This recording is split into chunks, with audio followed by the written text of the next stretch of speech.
योग दर्शन तृतीय विभूतिपाद सूत्र संख्या 23। सूत्र है मैत्रियादिषु बलानि।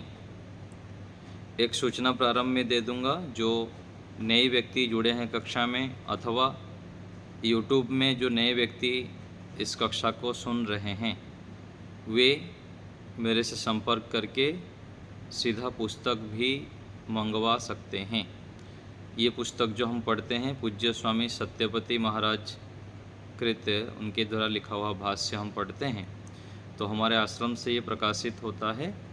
तो जो नए जुड़े हैं अथवा यूट्यूब में भी जुड़े हैं तो ये डिस्क्रिप्शन में मेरा नंबर रहता है, तो आप व्हाट्सएप में संपर्क करके ये पुस्तक आप निःशुल्क मंगा सकते हैं अपने पूरा पता भेजकर। तो एक ये सूचना है। चलिए आगे देखते हैं। सूत्र हो गया मैत्रियादिषु बलानि। शब्दार्थ मैत्री आदिषु, मैत्री आदि में संयम करने से बलानि मैत्री आदि बल प्राप्त होते हैं। सूत्रार्थ मैत्री, करुणा और मुदिता इन तीन भावनाओं में संयम करने से मैत्री, करुणा और मुदिता बलों की प्राप्ति होती है। नीचे योगार्थ प्रकाश हिंदी भाग देखेंगे। योगार्थ प्रकाश, इस सूत्र में मैत्री आदि में संयम करने से बलों की प्राप्ति कही है।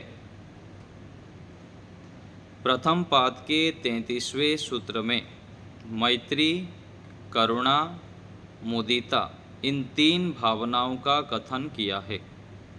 इन तीन भावनाओं को अभ्यास से दृढ़ बनाने से और इनमें संयम करने से बलों की प्राप्ति होती है। तो सूत्र प्रथम समाधि पाद के 33वां सूत्र है मैत्री, करुणा, मुदितोपेक्षाणाम सुख दुख पुण्य पुण्य विषयाणाम भावनास्तश्चित्त प्रसादनम। ये सूत्र है। तो वहाँ पर कहा गया कि सुखियों के साथ मित्रता रखें। किसके साथ हमको मित्रता रखनी चाहिए? सुखी व्यक्तियों के साथ। सुखी व्यक्तियों के साथ मित्रता करेंगे तो सुख हमारे अंदर आएंगे, और दुखियों के साथ मित्रता करेंगे तो दुख आ जाएगा, क्योंकि जैसे संग होता है उस प्रकार से हमारे अंदर उसका प्रभाव होता है।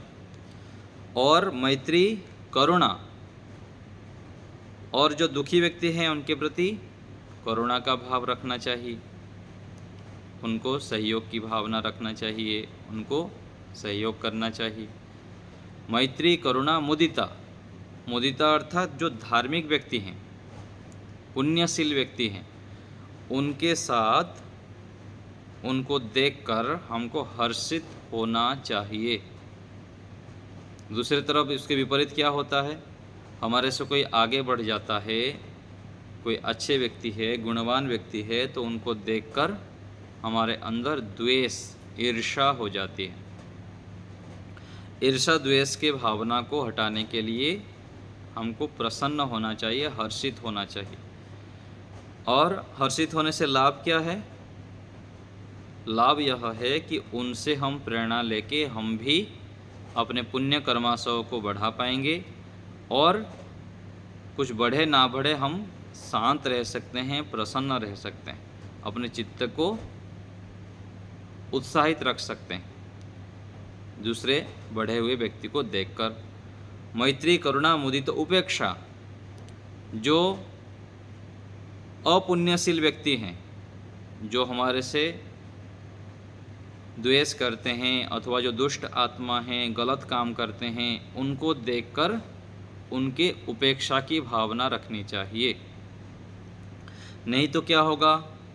उपेक्षा भावना यदि हमारे अंदर नहीं ला पाएंगे तो द्वेष हो जाएगा, और हम अपने आप को मलिन कर लेंगे अथवा अपने चित्त को स्थिर नहीं रख पाएंगे, अस्थिर बना कर देंगे। इसलिए कहा गया कि जो अपुण्यशील है, दुष्ट व्यक्ति हैं, हमारी हानि चाहते हैं अथवा संसार का हानि करते हैं, ऐसे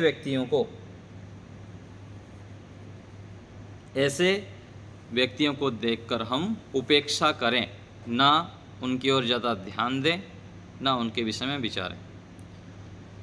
क्योंकि हम जब वैदिक कर्मफल सिद्धांत को मानते हैं, ऋषियों के हिसाब से विचार करते हैं, तो हम मन से भी कोई भी विचार जब लाते हैं तो हमारा संस्कार बन जाता है, उस प्रकार से हमारी प्रवृत्ति होती है।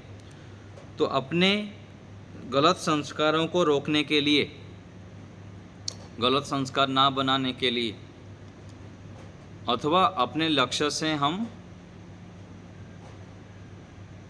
दिशा ना भटकने के लिए हम विचारों के स्तर पर भी हमको मजबूत होना पड़ता है, बहुत सावधान रहना पड़ता है। यदि गलत व्यक्तियों को ध्यान देंगे, दुष्ट व्यक्ति तो हमको परेशान करेंगे ही, दुष्ट व्यक्ति हमको परेशान करेंगे और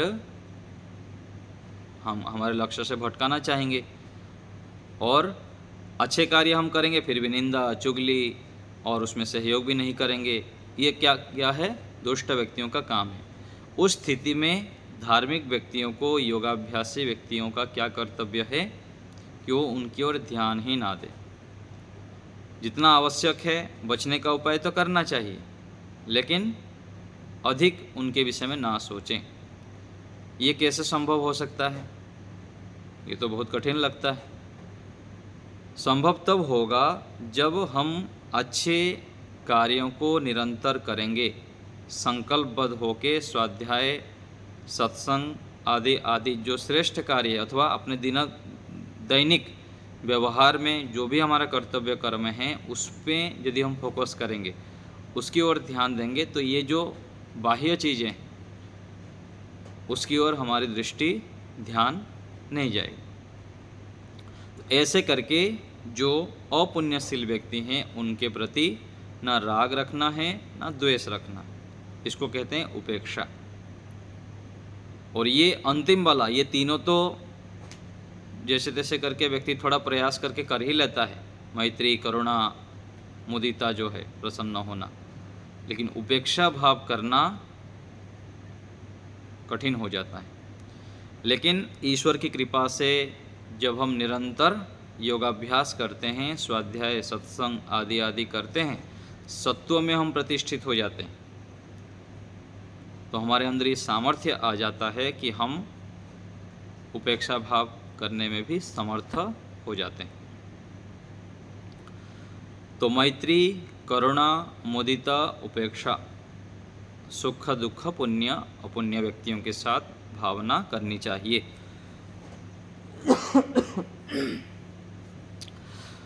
तो मैत्री में संयम करने से मैत्री बल की प्राप्ति होती है, करुणा में संयम करने से करुणा बल की प्राप्ति होती है, और मुदिता में संयम करने से मुदिता बल की प्राप्ति होती है। मैत्री बल की प्राप्ति से साधक अन्यों को मित्र बनाने में सफल हो जाता है। तो संयम के विषय में हम जानें कि धारणा, ध्यान और समाधि तीनों को एक साथ जब केंद्रित करते हैं, उस संयम नाम से यहाँ पर कहा गया है।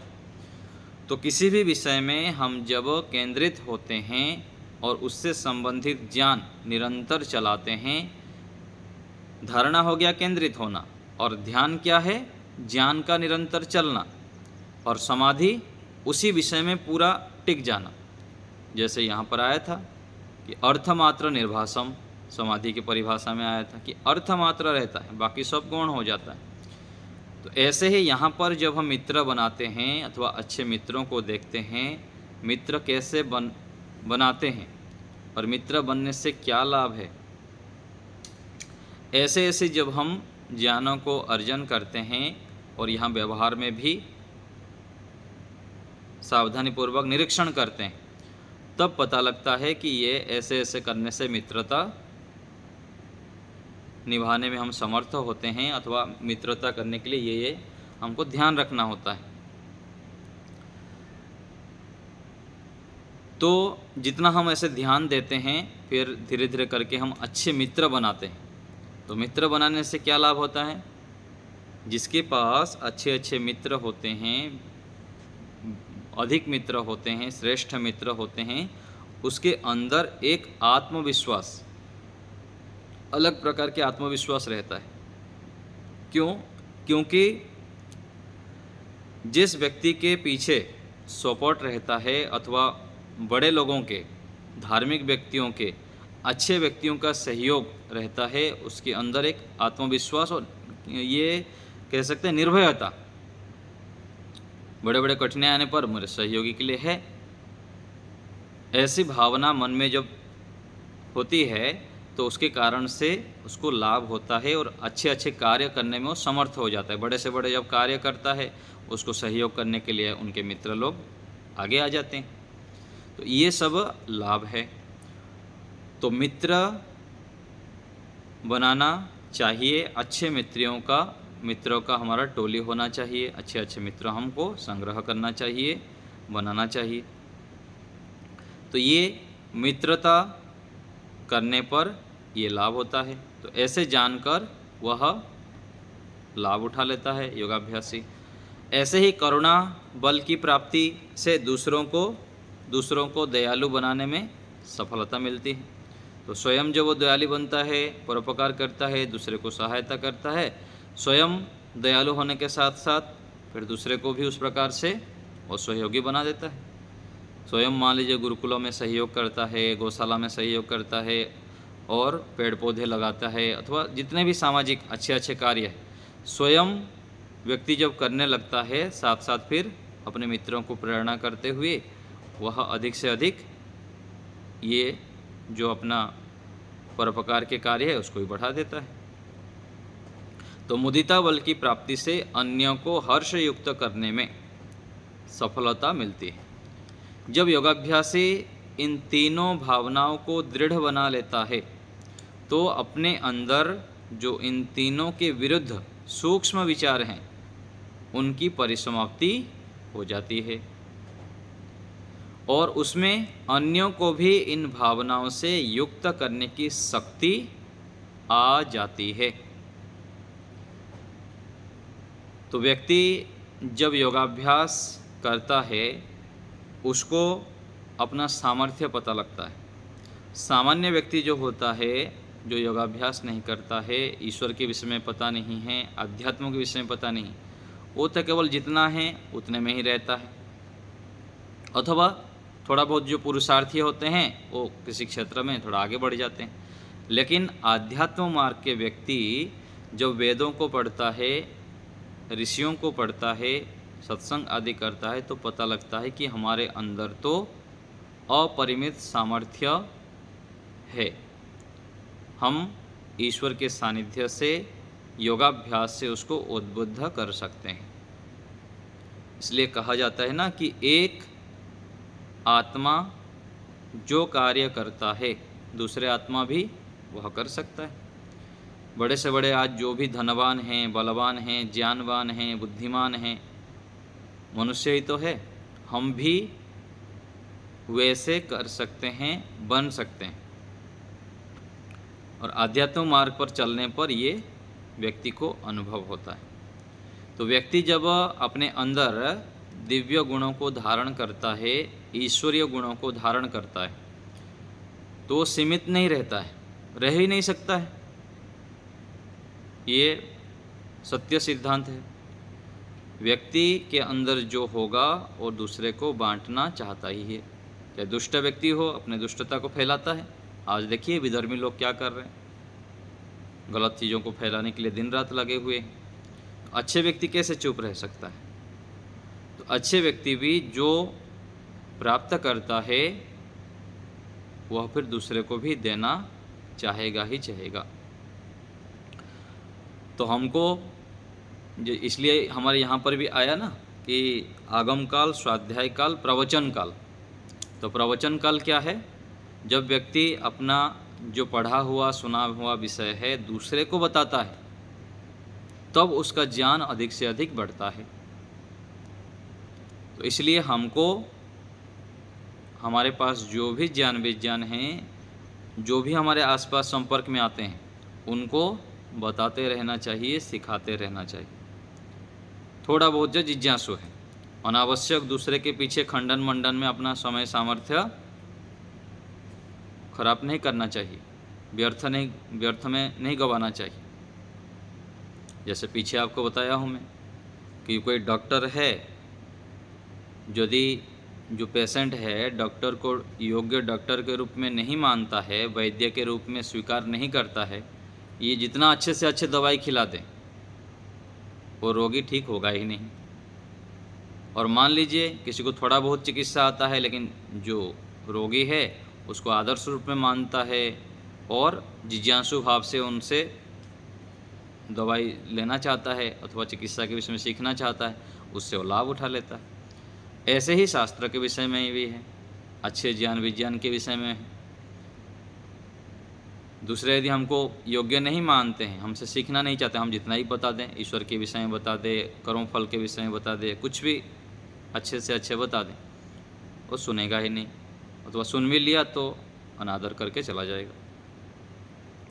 तो हमें जिज्ञासु व्यक्ति, कोई धार्मिक व्यक्ति है, थोड़ा बहुत सीखना जानना चाहता है, तो उनको अच्छे अच्छे पुस्तक भेंट करना चाहिए, अच्छी जगह पर उनको प्रेरित करना चाहिए कि यहाँ जाओ, इसको देखो, सुनो, इस आचार्य जी को सुनो, इस स्वामी जी को सुनो, ऐसे प्रेरित करना चाहिए। अथवा इस अच्छे संस्था में जाइए, वहाँ पर 3 दिन 5 दिन रुकिए, योगाभ्यास करिए, वहाँ ध्यान आदि सीखिए।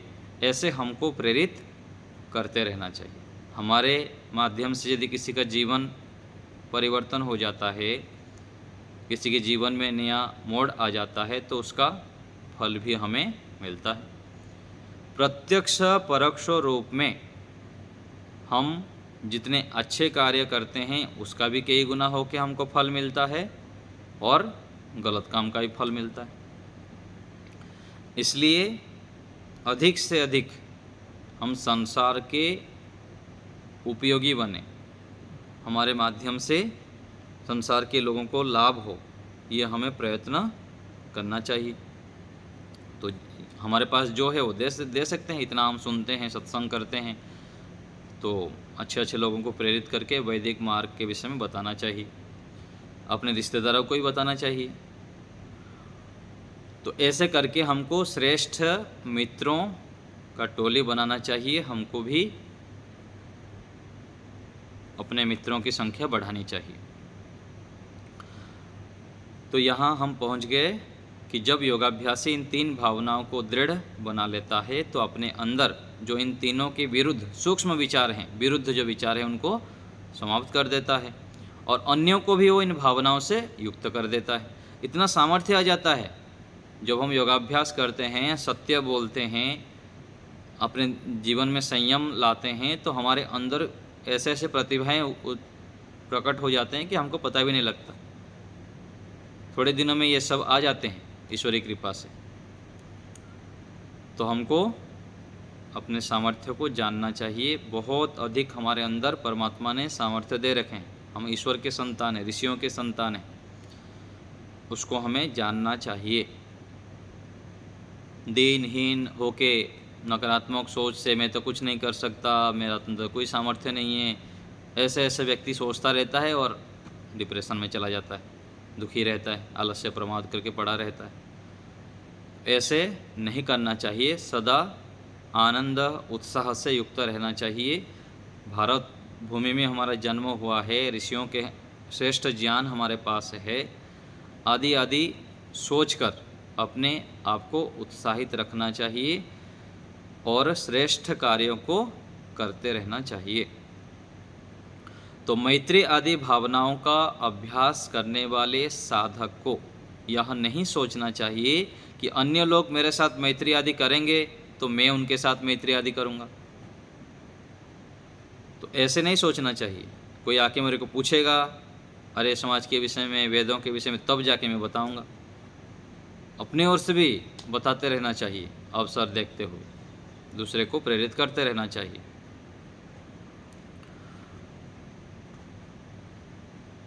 क्योंकि ऐसा सोचने से इनका पालन करने में कभी भी सफलता नहीं मिलती। इसलिए दूसरे लोग मेरे साथ इनका व्यवहार करें व ना करें, स्वयं इनका अनुष्ठान अवश्य करूँगा, ऐसे संकल्पित होना चाहिए।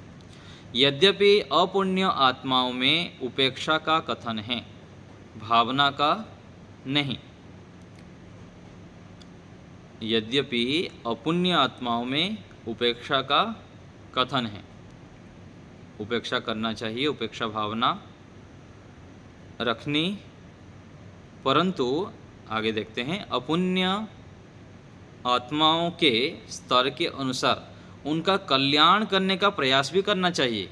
देखिए यहाँ बहुत अच्छी बात बताए ना, उनके प्रति सर्वथा ही उपेक्षा करना ठीक नहीं है,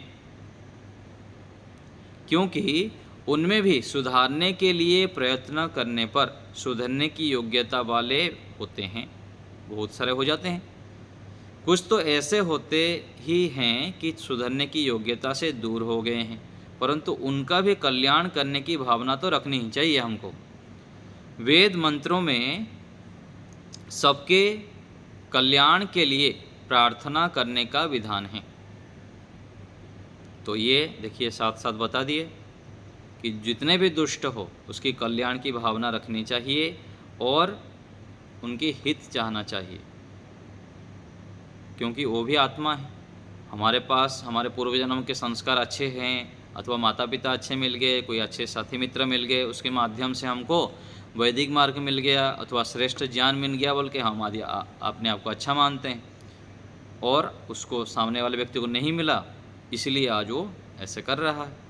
ऐसे सोच के दया की भावना रखते हुए उनका हित सोचना चाहिए और ईश्वर से प्रार्थना करनी चाहिए उनके लिए भी, प्रभु उनको सद्बुद्धि दीजिए कि वो ठीक मार्ग पर चलें, ऐसे गलत भावना ना रखें। संसार में कई बार ऐसे स्थितियां होती है, आज जो हमारे सहयोगी है कल वो विरोधी बन जाते हैं, और आज जो विरोधी हैं कल चलकर सहयोगी बन जाते हैं। आज जो हमको आगे बढ़ने नहीं देते हैं कल वो व्यक्ति हमको सहयोग करने लग जाते हैं। तो ऐसे सोचकर हमको दुष्ट व्यक्तियों प्रति, जो गलत व्यक्ति हैं अथवा आज जो गलत व्यवहार कर रहे हैं उनके प्रति दया की भावना रखते हुए ईश्वर से प्रार्थना करनी चाहिए और उनके हित भी चाहना चाहिए। तो ये ऐसी भावना रखने से हम योगाभ्यास में आगे बढ़ते हैं और मित्रता से हमारे अंदर विशेष बल, बल अर्थात क्या है, आत्मबल आता है। आत्मबल, उत्साहित रहना क्या है, यही तो बल है। केवल बलवान मजबूत हो जाना यही बल नहीं है। योगाभ्यासी व्यक्ति बल ना होते हुए भी बहुत बलवान होता है, उसके अंदर इतना उत्साह होता है क्योंकि उसके पास ईश्वरीय बल होता है, सत्य का बल होता है, धार्मिकता का बल होता है। तो योगाभ्यास से ऐसे श्रेष्ठ आत्मबल से, मानसिक बल से, आत्मिक बल से साधक युक्त हो जाता है। तो इस प्रकार से इस सूत्र के माध्यम से हम जाने। आप लोग को कुछ पूछना हो तो बताइए अभी। हाजिर राम जी, हाथ उठाइए किसी को कुछ पूछना हो तो।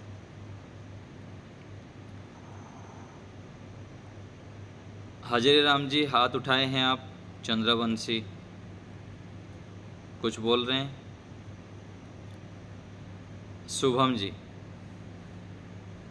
आचार्य जी, व्यक्ति मतलब वेद मार्ग में वैदिक मंतव्यों को समझ सकता है, इसका कैसे अनुमान लगा सकते हैं कि कौन व्यक्ति वैदिक मंतव्यों को समझ सकता है, तो उस हिसाब से उसको बताने चाहिए और किसको नहीं बताने चाहिए? वो व्यवहार करने से पता लग जाता है। व्यवहार में जो व्यक्ति आते हैं ना, कोई तो सुनना ही नहीं चाहता है अथवा खंडन मंडन करता है और थोड़ा सा कोई जिज्ञासु होता है, तो ऐसे पता लग जाता है कि वो सीखना चाहता है, जानना चाहता है। तो अपनी ओर से जब बातचीत करते हैं ना किसी के साथ, तो पता लग जाता है कि ये व्यक्ति कुछ जानना चाहता है, सीखना चाहता है। आज और कुछ छोटे छोटे पुस्तक भी हमारे पास रखना चाहिए, तो कभी उनको पढ़ने के लिए भी देना चाहिए। जो जिज्ञासु किस व्यक्ति प्रकार होंगे। की पुस्तकें आचार्य जी? पुस्तकें रहता है हमारे पास यहाँ पर दर्शन योग महाविद्यालय में अनेक पुस्तकें हैं, जिससे कि हम अपने पास रखते हैं और कोई जिज्ञासु व्यक्ति हैं तो उनको देते हैं। तनाव मुक्ति है, जीवन उपयोगी संदेश है, अष्टांग योग है और ऐसे अनेक पुस्तकें जो दर्शन योग महाविद्यालय से जुड़े हुए हैं हमारे यहाँ आए हैं, पुस्तकें हम हमारा रखते हैं, उनको पता है। जी। ठीक है ना।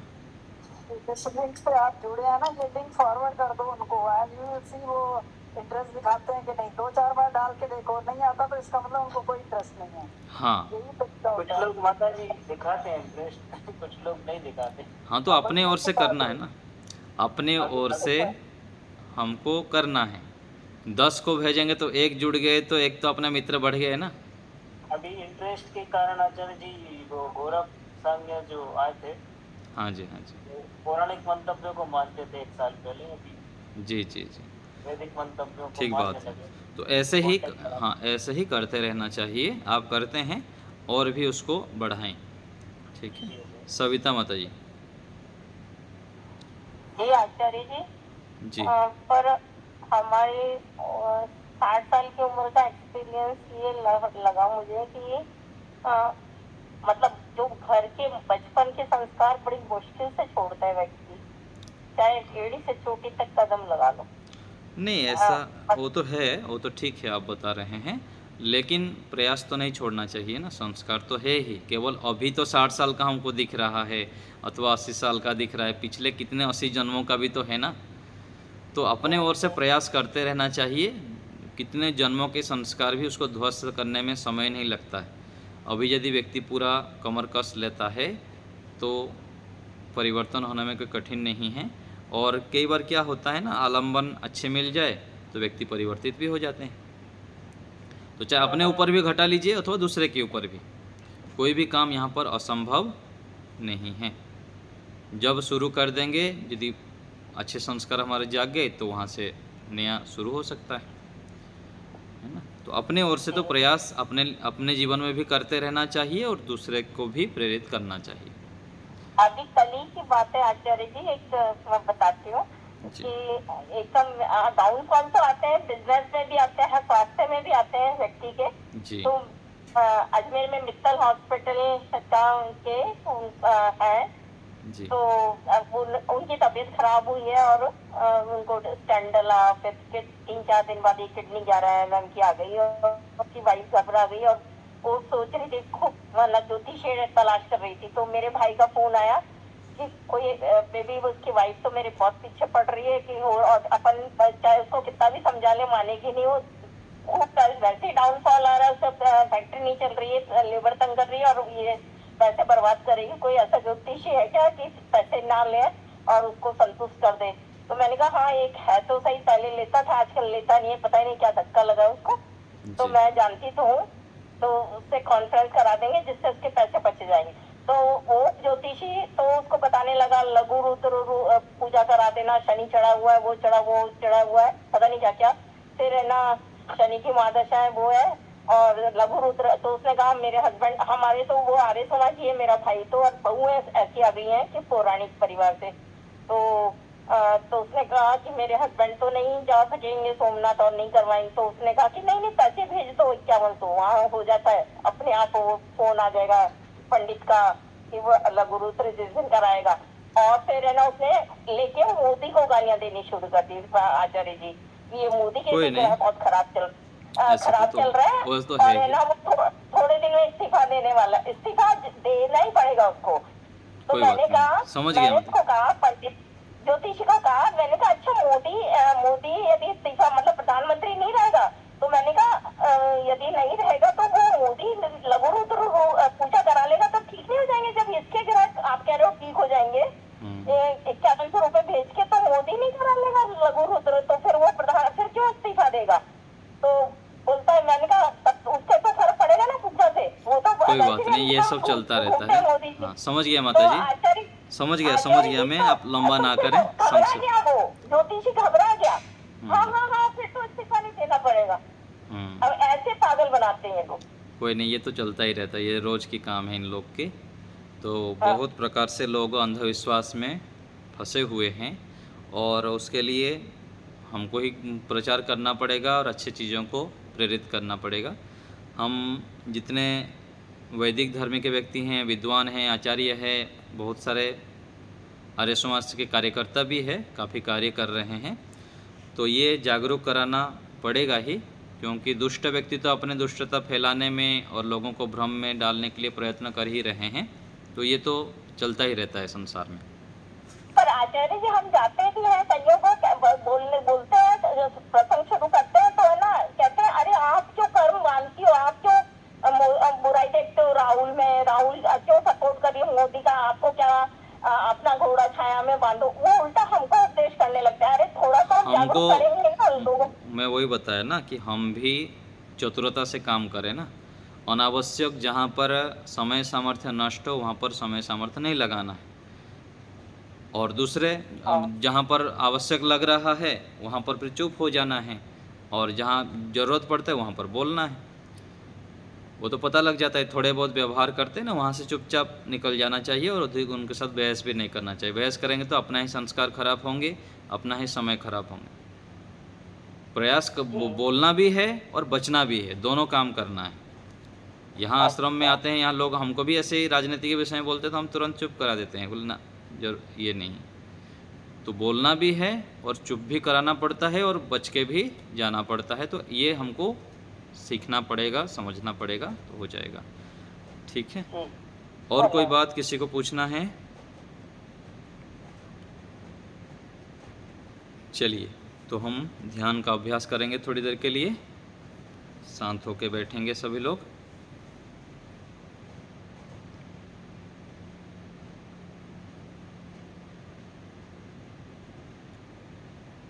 शरीर को बिल्कुल स्थिर करेंगे, कमर गर्दन सीधा हो करके बैठ जाएंगे।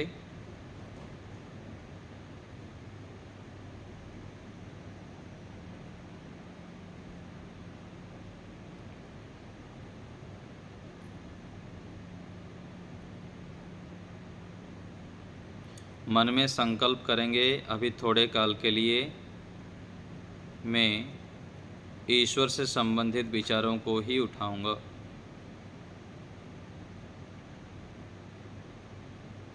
परमपिता परमेश्वर की महती अनुकंपा से मुझे ध्यान करने का अवसर प्राप्त हुआ है।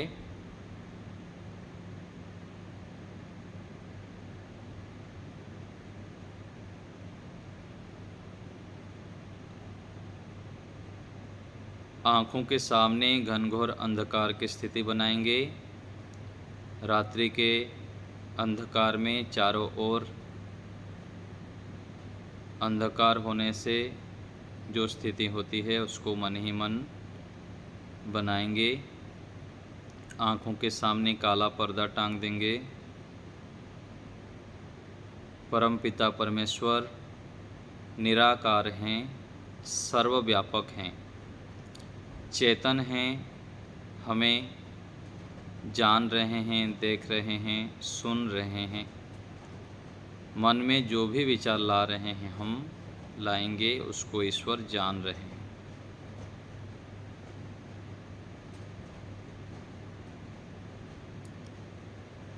मैं आत्मा हूँ, इस शरीर से पृथक हूँ।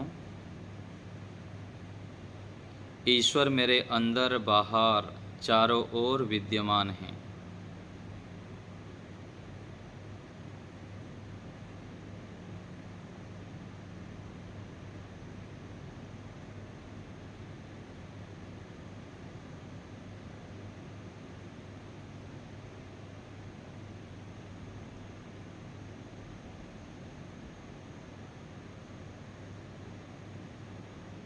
अब हम 3 बार ओम का उच्चारण करेंगे। गहरी श्वास भरते हुए लंबे स्वर से ओम का उच्चारण। उच्चारण के समय मन में ओम का जो अर्थ है, सर्वरक्षक, आनंद स्वरूप, ज्ञान स्वरूप, कोई भी एक गुण को लेते हुए मन में आवृत्ति करेंगे। अर्थ विचार पूर्वक ईश्वर समर्पण संबोधन करते हुए ओम का उच्चारण करेंगे। श्रद्धा भाव से श्वास भरेंगे।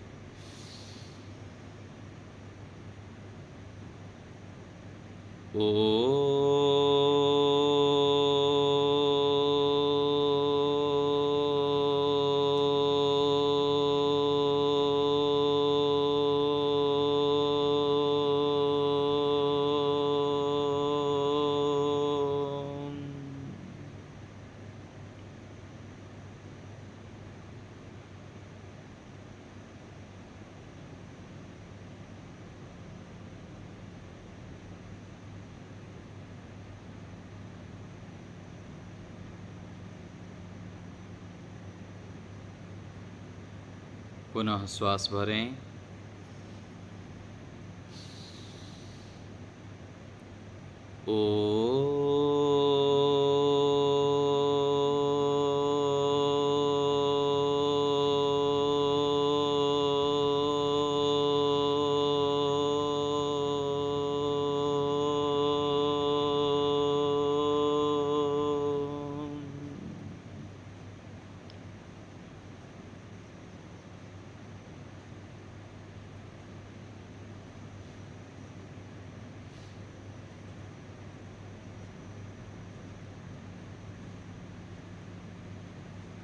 फिर से श्वास भरेंगे।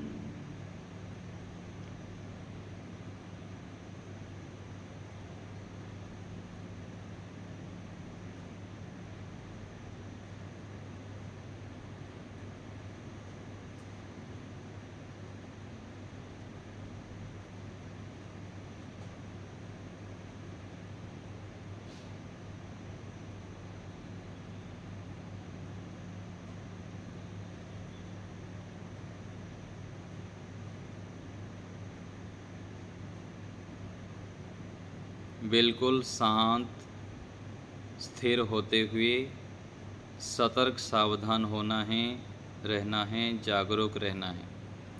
मन को खाली नहीं रखना है। मन में ओम ओम का जप अर्थ विचार पूर्वक ओम सर्वरक्षकः, ओम सर्वरक्षक, अथवा ओम आनंदः, ओम आनंदः, ओम सर्वज्ञः, ओम सर्वज्ञः। कोई एक ईश्वर के गुण को लेकर निरंतर जप करना है। बिल्कुल शांत। ईश्वर मेरे साथ विद्यमान हैं।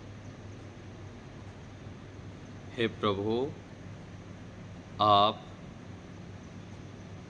महान हैं, आप मेरे साथ हैं। हे पिता, आप अनादिकाल से मेरी रक्षा कर रहे हैं, आज भी कर रहे हैं। हे प्रभु, आप सदा मेरे अंग संग रहते हैं। हे प्रभु, मेरे ऊपर कृपा कीजिए, मैं आपको जान पाऊँ, मैं आपका दर्शन कर पाऊँ। हे प्रभु, हे परम दयालु पिता, आप मेरे परम माता, परम पिता, परम गुरु, परम सखा हैं। आप परम वैद्य हैं। आप परम हितैषी हैं। आप मेरा जितना हित चाहते हैं और कोई भी नहीं चाह सकता। हे दयालु प्रभु, आप मुझे श्रेष्ठ ज्ञान दीजिए, जिससे मैं आपके उपकारों को जान पाऊँ। हे प्रभु, आपका मेरे ऊपर अनेक उपकार हैं।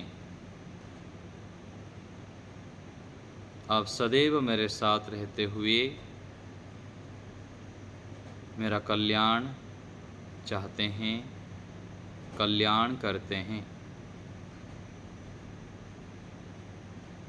हे प्रभु, आप मेरे हैं, आप ही तो मेरे हैं।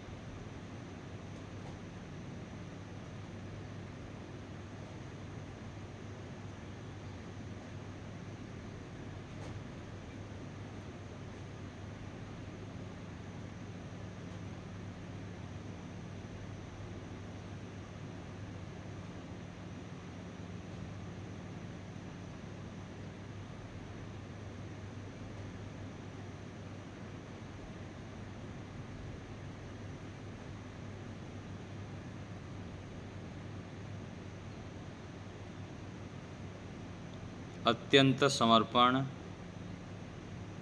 श्रद्धा भाव से प्रार्थना पूर्वक ईश्वर के सानिध्य को अनुभव करेंगे। मन को खाली नहीं रखेंगे। कमर गर्दन सीधा रखें। सावधान होकर ओम ओम का जप करें।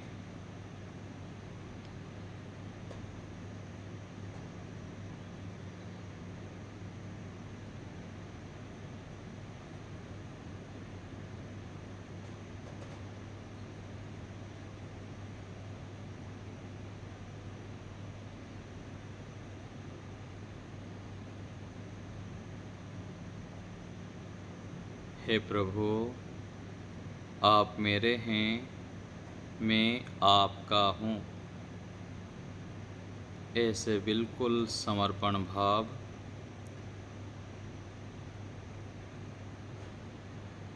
ईश्वर के सानिध्य में हम हैं, ईश्वर के गुणों को धारण कर रहे हैं।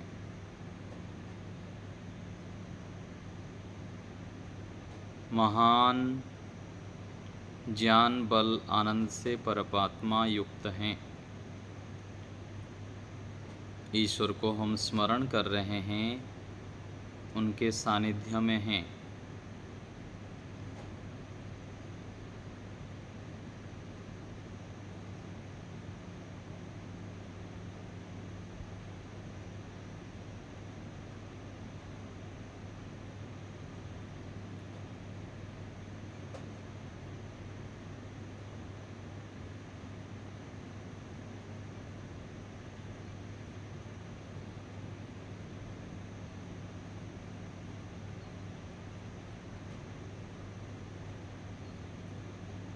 पूर्ण समर्पण, अपने अस्तित्व को भूल जाना।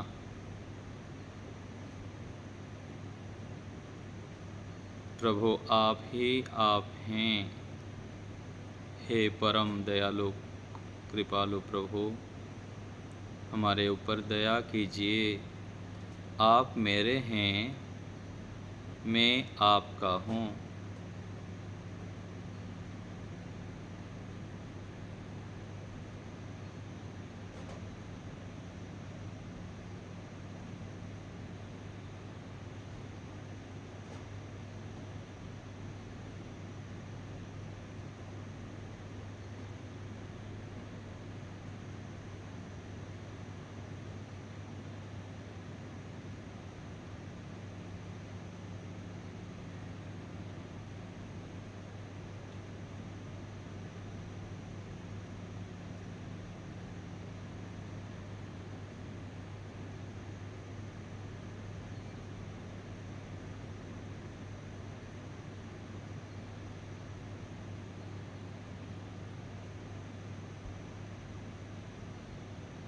अब पुनः हम 3 बार ओम का उच्चारण समर्पण भाव बनाते हुए गहरे श्वास भरेंगे। ओम का उच्चारण अर्थ विचार साथ साथ मन में रहेगा। वाणी से उच्चारण करेंगे। श्वास भरेंगे।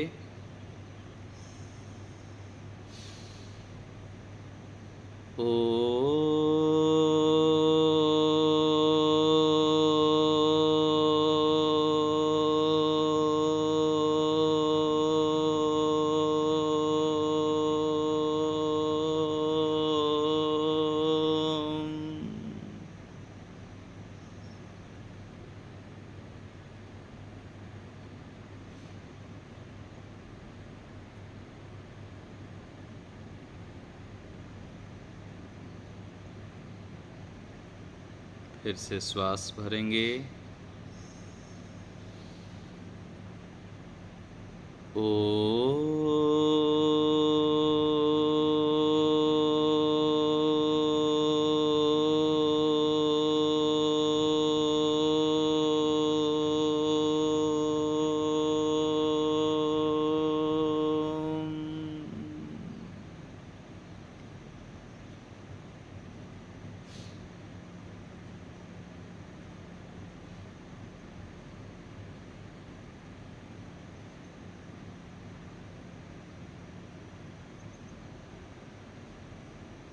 पुनः श्वास भरें।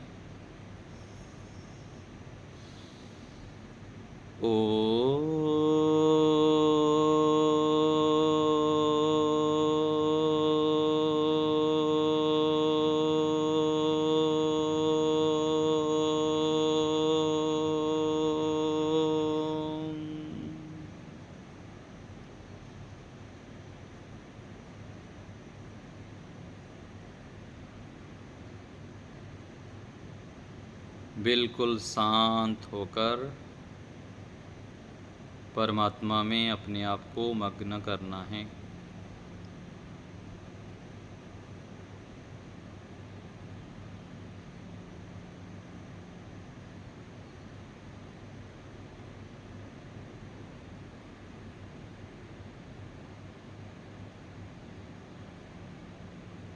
परमात्मा के दिव्य गुण प्रकाश हमारे अंदर आ रहा है।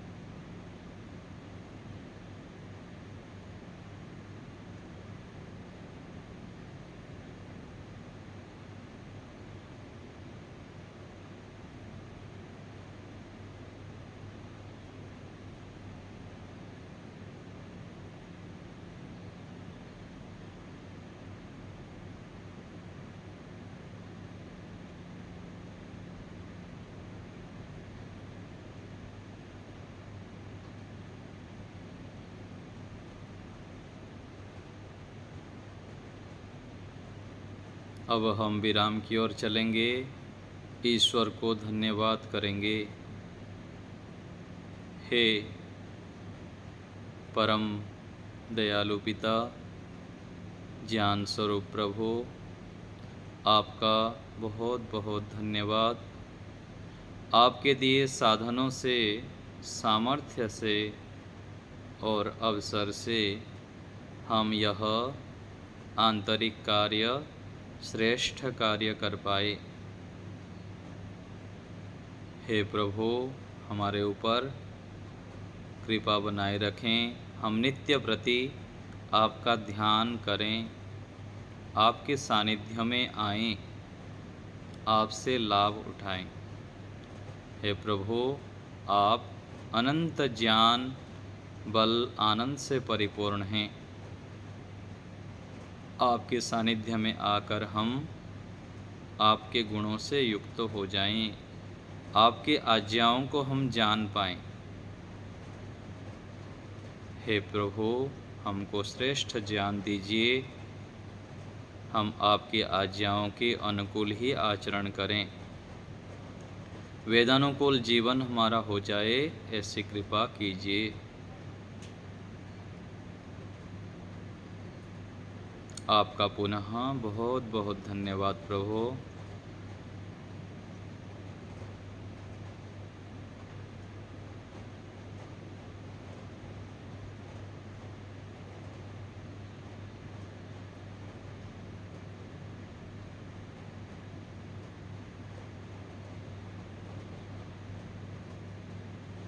मन ही मन ईश्वर को धन्यवाद, कृतज्ञता ज्ञापन करेंगे।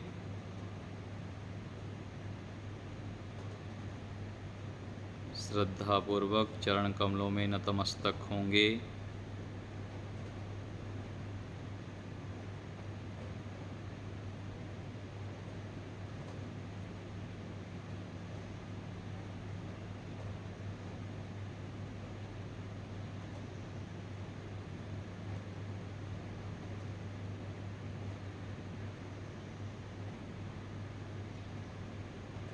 अब विराम देंगे। धीरे धीरे हाथों को घर्षण करते हुए मुख में स्पर्श करेंगे। आँखों को थोड़ा सा सहलाते हुए दोनों हाथों के बीच में धीरे धीरे पलक झपकते हुए आँखों को खोलेंगे धीरे धीरे। ऐसे हम नित्य प्रति बिल्कुल शांत समर्पण भाव से ईश्वर के सानिध्य में आएं, उनका ध्यान करें। जो लंबा ध्यान करना चाहे वो भी कर सकते हैं। सभी लोग शांत होकर